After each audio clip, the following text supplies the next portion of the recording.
রাজ্য সরকার স্বাস্থ্য পরিষেবা উন্নয়নে গুরুত্ব দিয়ে বিবেচনা করেছে। জিবি ও আইজিএম এ রোগীর চাপ কমানোর জন্য আগরতলা শহরের স্বাস্থ্য দপ্তরের সহায়তায় এবং পৌর নিগমের উদ্যোগে আরেকটি হাসপাতাল তৈরির চিন্তা ভাবনা করছে রাজ্য সরকার। এই হাসপাতালটির পরিচালনার দায়িত্বে থাকবে আগরতলা পুর নিগম।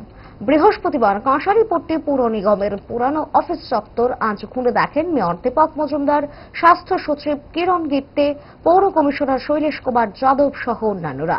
যদি সবকিছু ঠিকঠাক থাকে তাহলে হয়তোবা কিছুদিনের ভেতরেই এই স্থানে আরেকটি হাসপাতাল তৈরি হতে যাচ্ছে। এই বিষয়ে বিস্তারিত জানিয়েছেন স্বাস্থ্য সচিব কিরণ গিত্তে।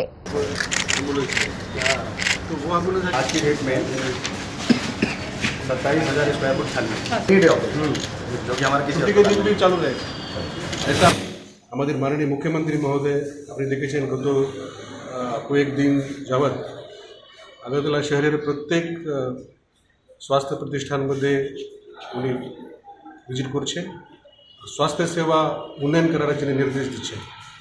তো আমরা মাননীয় মুখ্যমন্ত্রী মহোদয়ের সঙ্গে আমরা বিচার বিনিময় করেছি।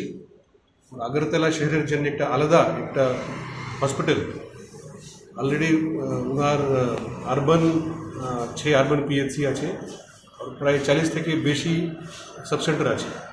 তো সেটা এই হসপিটাল সঙ্গে লিঙ্ক হবে। তো আমরা চেষ্টা করব এই যে প্রজেক্ট আগরতলা মিউনিসিপ্যাল কর্পোরেশনের মাধ্যমে আমরা আগামী দিন রূপায়ণ করব। কিন্তু যদি হসপিটাল হবে তখন দায়িত্বে থাকবে আগরতলা মিউনিসিপ্যাল কর্পোরেশন।